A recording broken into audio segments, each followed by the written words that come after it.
எங்களின் உயிரோடும் உணர்வோடும் கலந்து வாழுகின்ற அன்பு உறவுகள் அனைவருக்கும் வணக்கம்.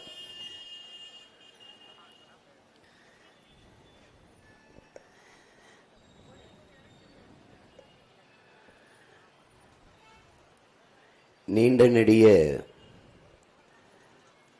வரலாற்று பெருமைகள் பல கொண்ட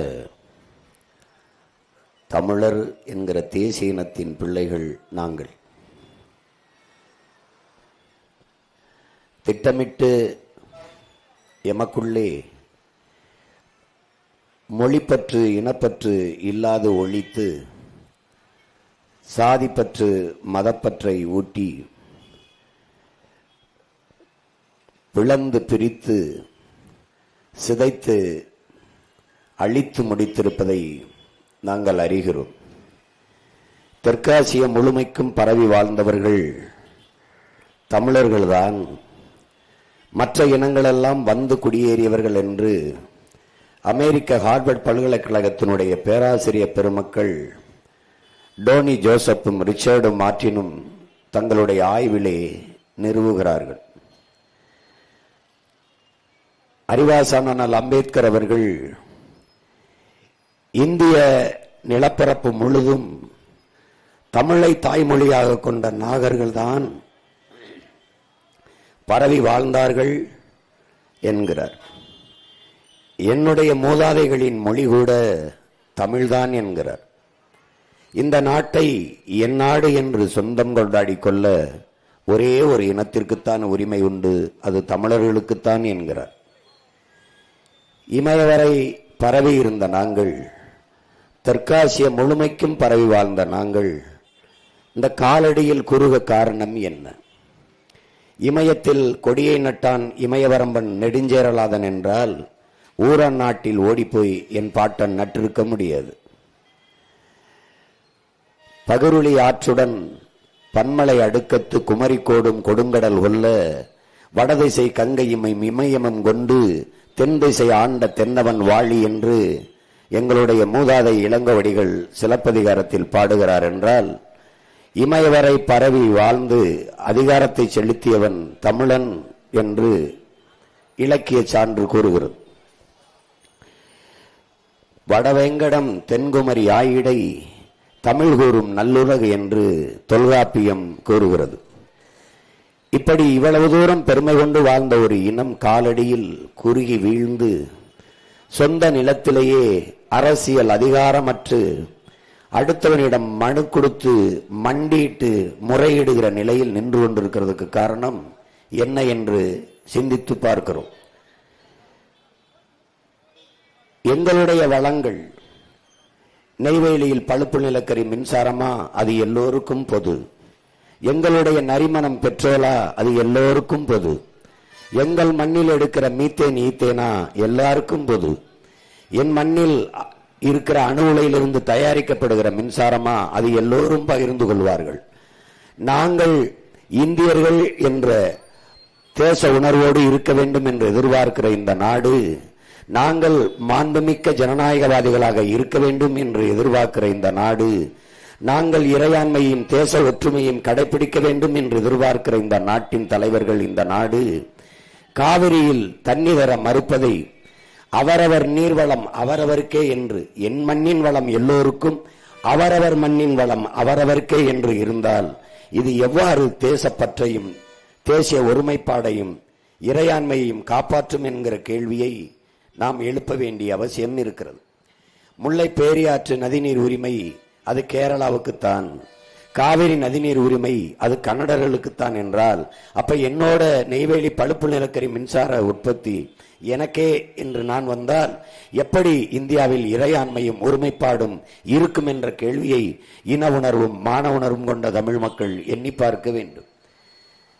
இந்த இடத்தில் தமிழனுடைய பேரன்பையும் பெருந்தன்மையையும் அவர்கள் ஏமாளித்தனமாகவும் இளிச்சவாய்த்தனமாகவும் மற்றவர்கள் எண்ணுகிறார்கள் என்று எண்ணும்போது அளப்பெரிய கோபமும் வருத்தமும் வெறியும் நமக்கு உருவாகிறது.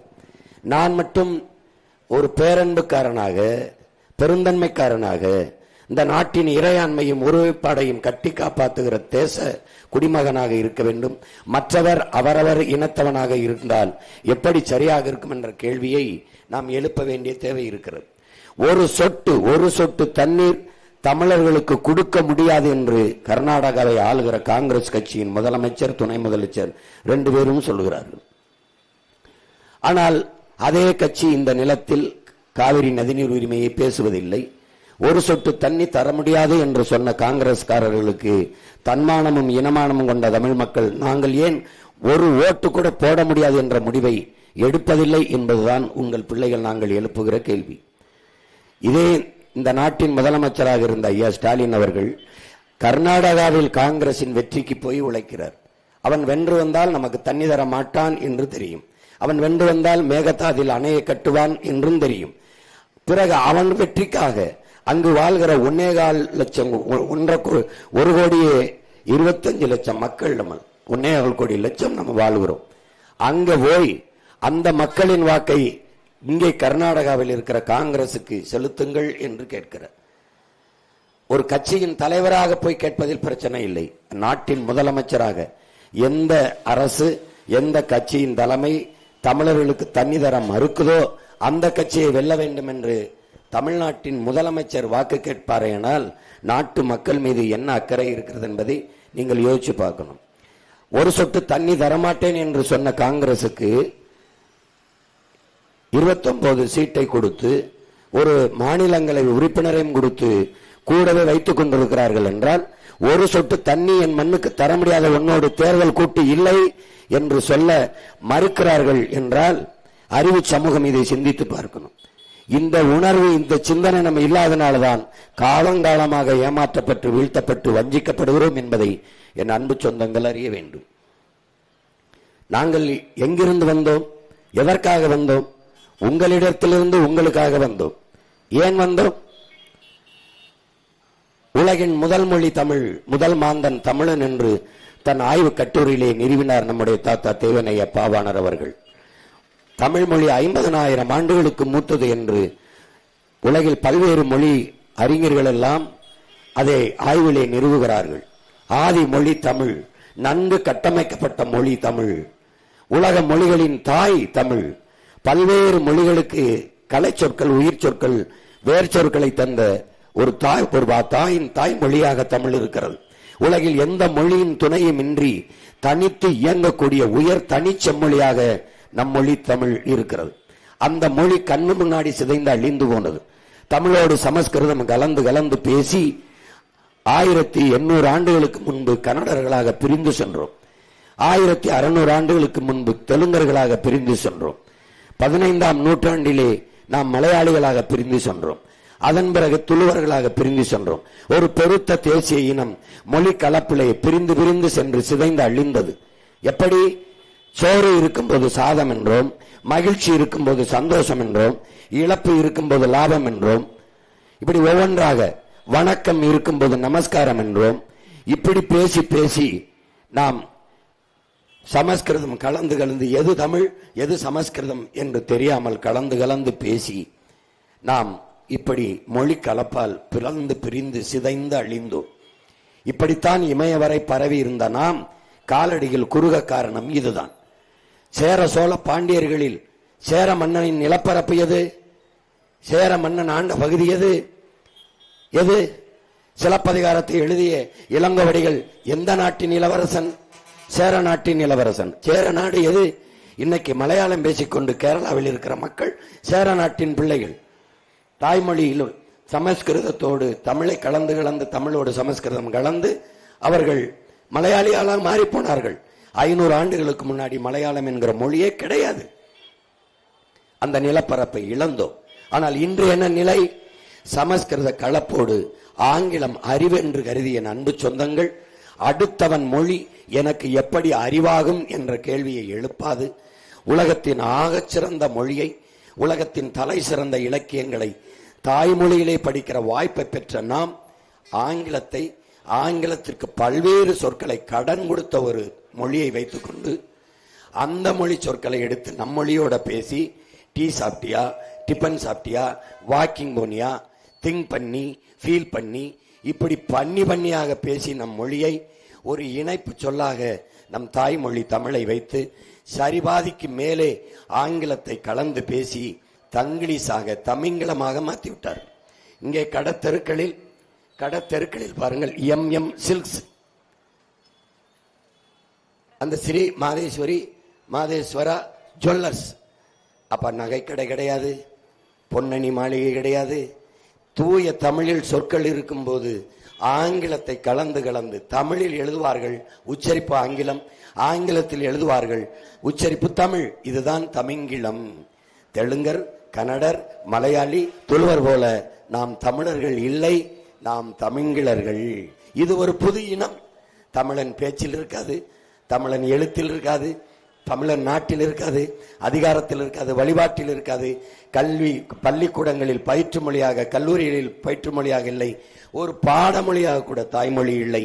தாய்மொழியை விட்டு வெளியேறி விட்டார்கள் தமிழர்கள். மொழியை சிதைந்து அழிய கொடுத்த இனம் வரலாற்றில் வாழ்ந்ததாக செய்தி இல்லை. அப்ப சிதைந்து அழிந்து கொண்டிருக்கிற என் தாய்மொழியை மீட்க தமிழ் மீட்சியே தமிழர் எழுச்சி என்கிறார் தாத்தா தேவனைய பாவாணர்.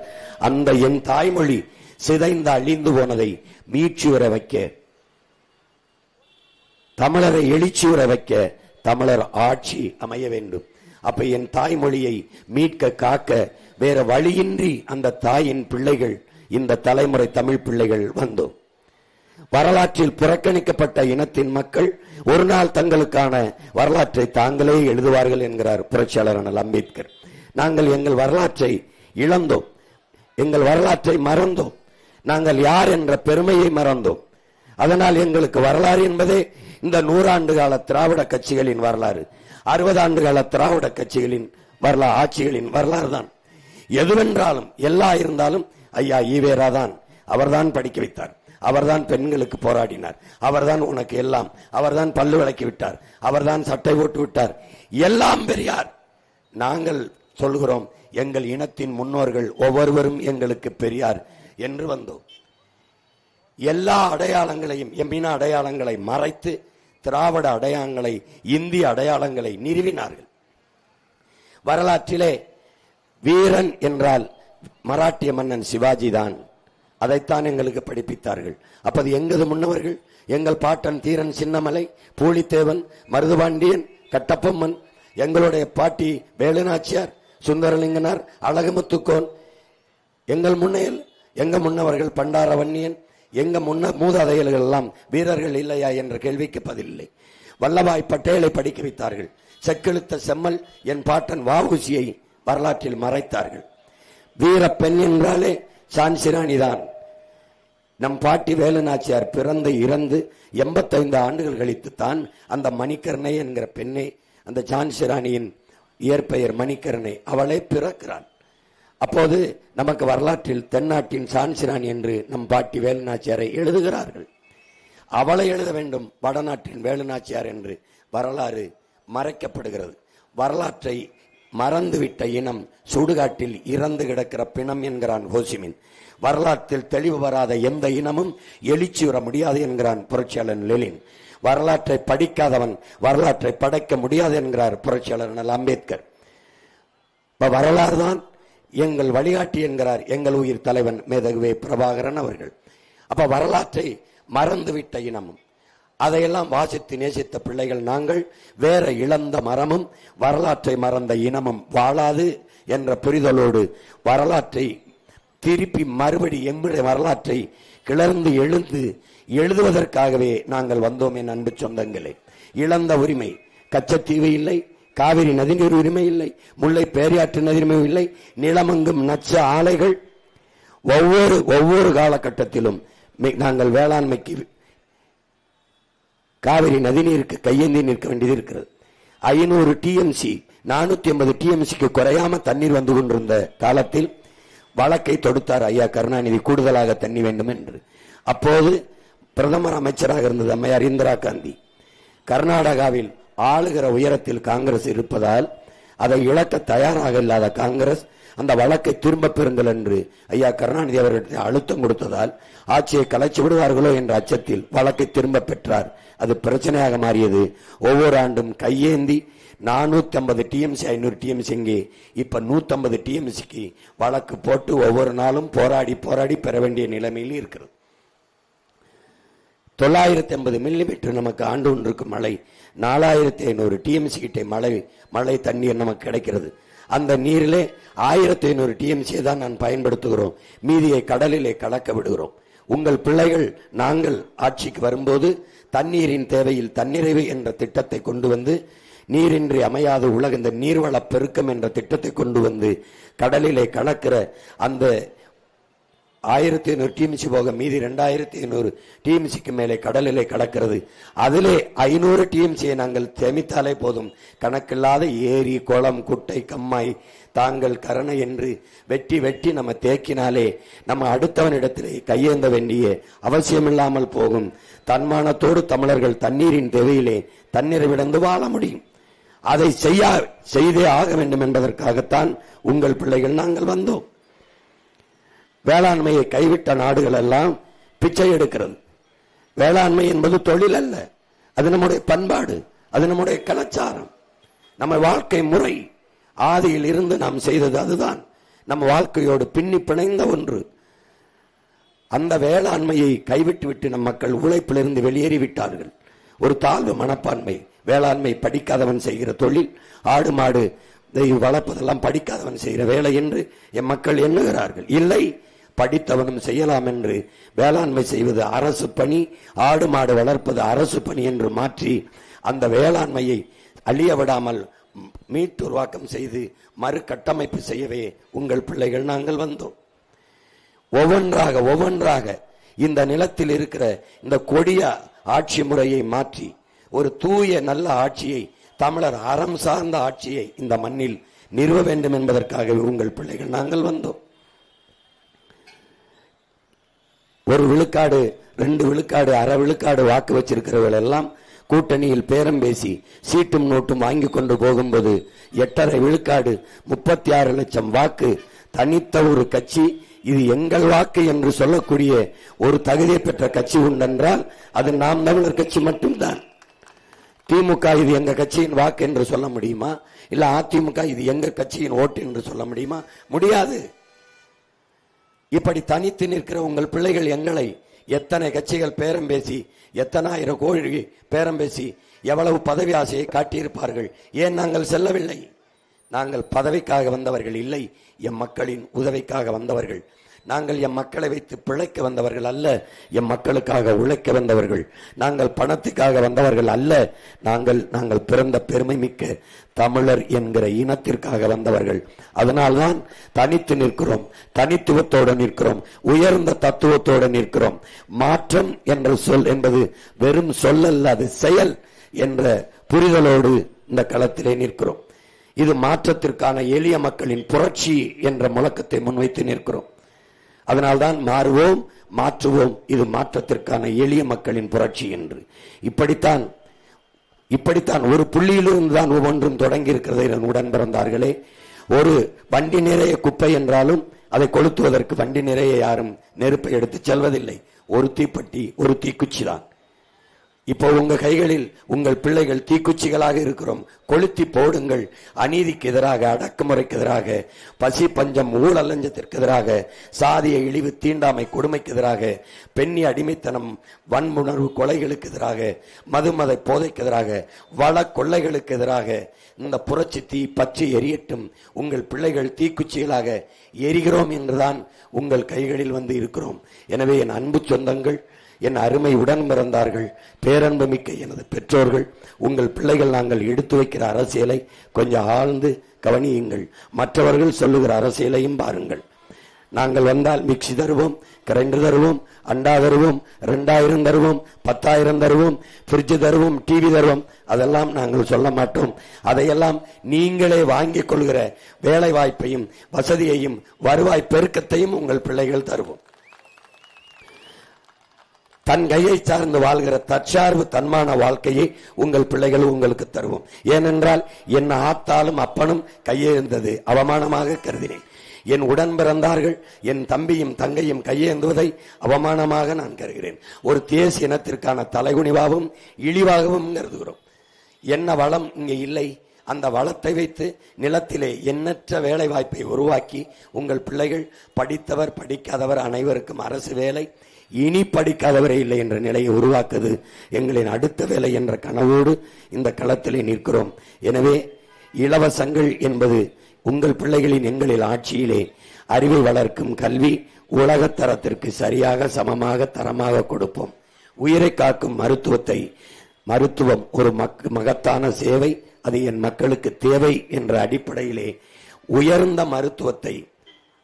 மருத்துவத்தை நாட்டின் முதன்மை அமைச்சருக்கு என்ன மருத்துவம் கிடைக்குமோ அது கடைகோடி மகனுக்கும் கிடைக்க செய்வதுதான் சரியான மக்களாட்சி.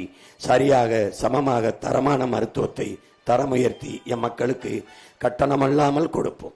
பிறகு குடிநீரை, தூய குடிநீரை, உலக உயிர்களின் உயிர் தேவையாக இருக்கிற நீரை விற்பனை பண்டமாக மாற்றிவிட்டார்கள். அதை தடுத்து தூய குடிநீரை என் மக்களுக்கு, என் நாட்டு குடிகளுக்கு சரியாக தரமான குடிநீரை கட்டணமில்லாமல் கொடுப்போம். பிறகு தடையற்ற மின்சாரத்தை கொடுப்போம்.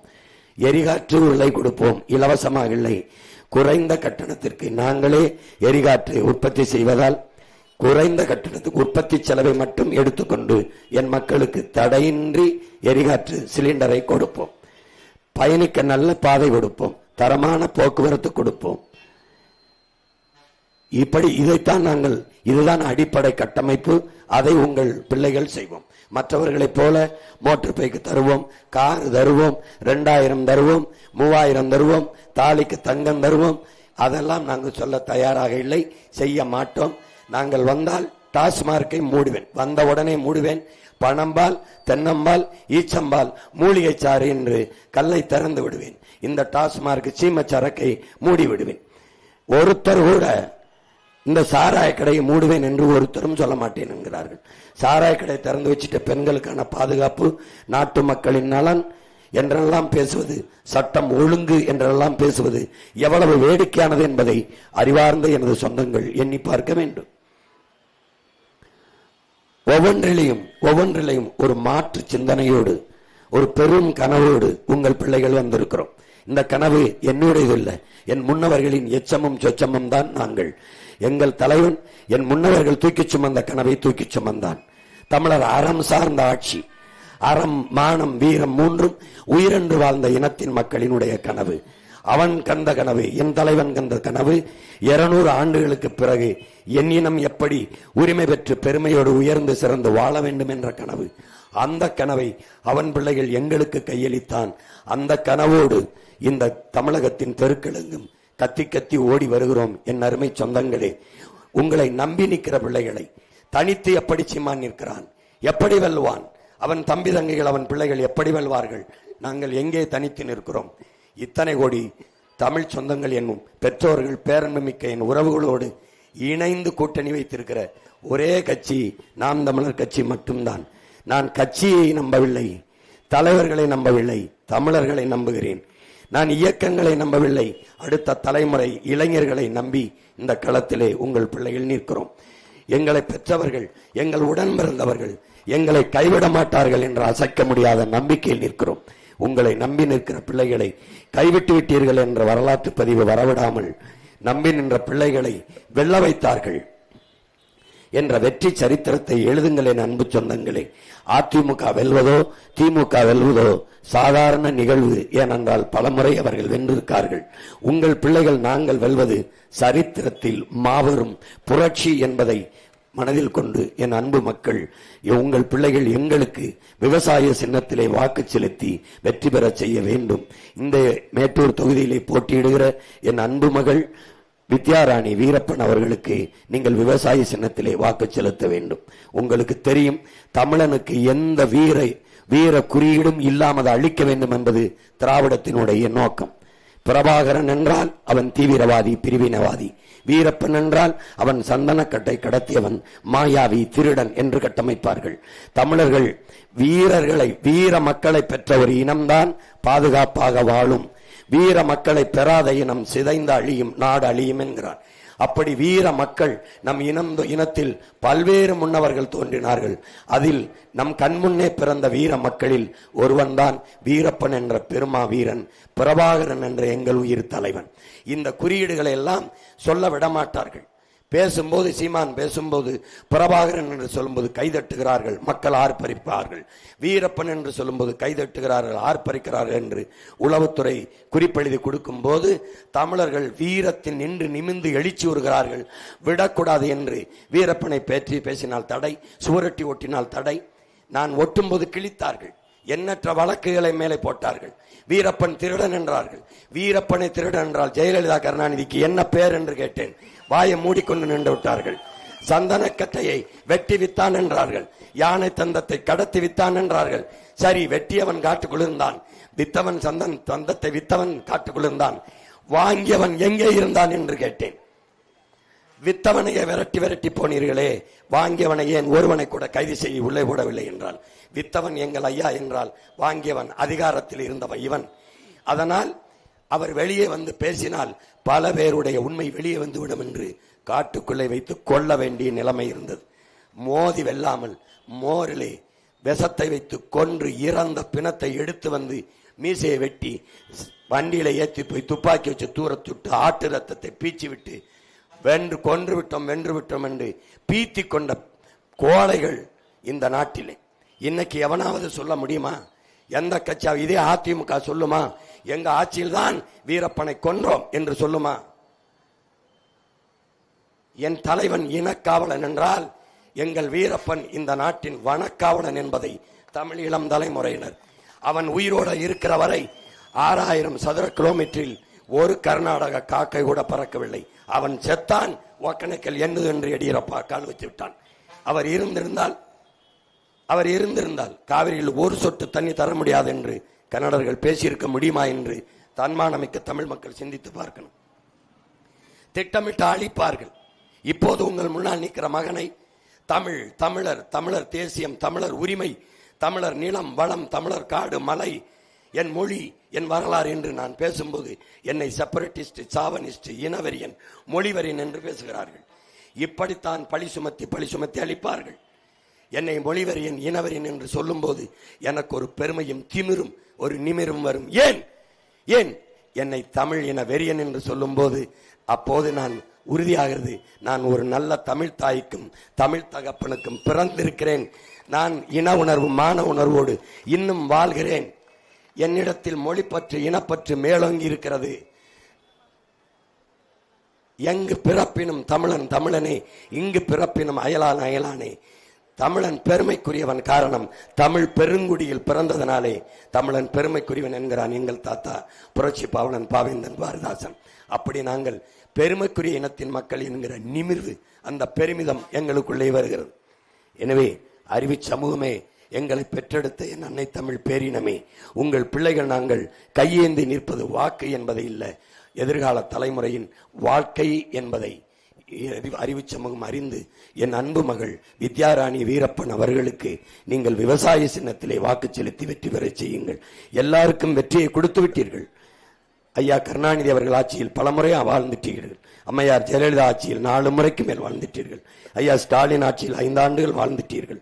ஐயா எடப்பாடி ஆட்சியில் 4.5 ஆண்டுகள் வாழ்ந்துட்டீர்கள். ஒரே ஒரு முறை உங்கள் பிள்ளைகள் கைகளில் இந்த நாட்டை ஒப்படைத்து பாருங்கள். ஒரு 5 ஆண்டுகள் உலகத்தின் தலை சிறந்த நாடாக மாற்றி நாங்கள் காட்டுகிறோமா இல்லையா என்று பாருங்கள்.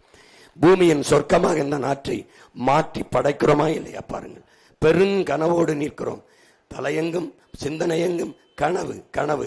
என் தேசத்தின் உயர்வு, என் இன மக்களினுடைய உயர்வு, மேம்பாடு, வளர்ச்சி, தன்மானமிக்க பெருவாழ்வு என்ற கனவோடு இந்த களத்திலே நிற்கிற உங்கள் பிள்ளைகளுக்கு கை கொடுத்து வேளாண்மை சின்னத்தில், விவசாய சின்னத்திலே வாக்கு செலுத்துங்கள். விவசாய பெருங்குடி மக்களே, விவசாயிக்கு வாக்கு செலுத்தவில்லை என்றால் வேறு எவர் செலுத்துவார்? யார் செலுத்துவார்? நான் சின்னம் கேட்கும் போது பேரன்பு மிக்க பெற்றோர்களே, புலியை சின்னமாக கேட்டேன். அது தேச விலங்கு என்றார்கள். அப்ப நான் கேட்டேன், தாமரையை எதுக்கு கொடுத்தீர்கள்? தேசிய மலரை எதுக்கு தேச மலரை எதுக்கு கொடுத்தீர்கள் என்றேன். பதில் இல்லை.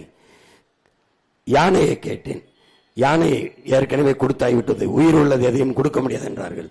அப்ப யானையை கேட்டேன். காளமாட்டை கேட்டேன். உயிருள்ள எதையும் கொடுக்க முடியாது என்றார்கள். ஆனால் கடைசியாக ஒரு விவசாயி சின்னத்தை கொடுத்தார்கள். ஏன் விவசாயி சின்னத்தை கொடுத்தார்கள்? விவசாயி எவனும் உயிரோடு இல்லை என்று அவர்கள் நம்புகிறார்கள். அதை ஏன் எனக்கு கொடுத்தார்கள்? தன் உயிரை கொடுத்தாவது விவசாயியும் சீமான் காப்பாற்றுவான் என்று என்னிடத்தில் கொடுத்திருக்கிறார்கள். என் அன்பு மக்கள், கற்றறிந்த பெருமக்கள், பல்லாயிரக்கணக்கில் ஆசிரியர்கள் வேலை இல்லை என்று வீதியில் நிற்கிறீர்கள். ஊதிய உயர்வுக்காக போராடுகிறீர்கள். பணி நியமனத்திற்காக காத்திருக்கிறீர்கள். பகுதி நேர ஆசிரியர்கள் பணி நிரந்தரத்திற்கு நிற்கிறீர்கள். படித்த மருத்துவர்கள் ஊதிய உயர்வுக்கு நிற்கிறீர்கள். செவிலியர்கள் பணி நிரந்தரத்திற்கும் ஊதிய உயர்வுக்கும் போராடுகிறீர்கள். வேளாண்குடி மக்கள் சேமிப்பு கிடங்கு கட்டி நாங்கள் விளைவித்த பொருளை சேமிங்கள் என்று கதறுகிறீர்கள், போராடுகிறீர்கள். கொள்முதல் செய்து உரிய விலையை அகவிலையை கொடுத்து எடுத்துக் கொள்ளுங்கள் என்று போராடுகிறீர்கள். எல்லோரும் போராடுகிறீர்கள், கோபப்படுகிறீர்கள். இந்த பிரச்சனையெல்லாம் தந்தவனே திருப்பி திருப்பி எப்படி ஆட்சிக்கு வருகிறான்? அதுதான் உங்கள் பிள்ளைகள் எங்களுக்கு இருக்கிற கேள்வி. எனவே அறிவார்ந்த பெருமக்கள், கற்றறிந்த சான்றோர்கள், உழைக்கும் உழவர் குடிமக்கள் எல்லோரும் இந்த முறை ஒரு மாற்றத்திற்காக சிந்திச்சு என் மகளுக்கு இந்த வேளாண்மை விவசாய சின்னத்திலே வாக்கு செலுத்தி வெற்றி பெற செய்யுங்கள். எங்களின் வெற்றி உங்களின் வெற்றி. நாம் தமிழர் கட்சியின் வெற்றி இல்ல, நாம் பிறந்த பெருமை மிக்க தமிழர் என்கிற இனத்தின் வெற்றி என்பதை புரிந்து கொண்டு வாக்கு செலுத்துங்கள். புரட்சி எப்போதும் வெல்லும். உங்கள் பிள்ளைகள் எங்களின் வெற்றி அதை சொல்லும். எங்கள் இலக்கு ஒன்றுதான், நம் இனத்தின் விடுதலை. இனம் ஒன்றாகவும் இலக்கை வென்றாகவும். தமிழ்தாய் வாழ்க, எங்கள் தலைவர் பிரபாகரன் வாழ்க, மாவீரன் வீரப்பனார் புகழ் வாழ்க, என் அன்பு மகள் வித்யாராணி வெல்க. நன்றி, வணக்கம். நாம் தமிழர்.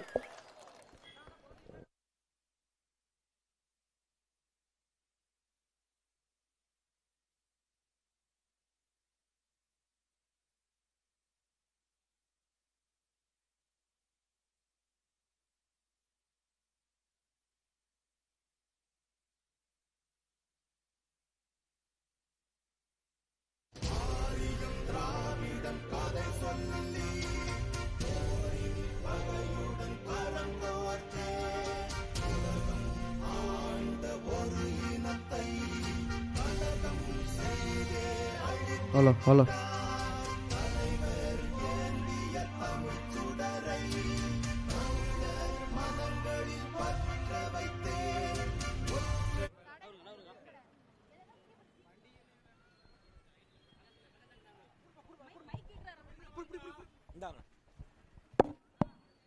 அன்பு செல்வத்திற்கு செந்தமிழ் வீரப்பன் என்ற பெயரை சூட்டுகிறேன். செந்தமிழ் வீரப்பன்.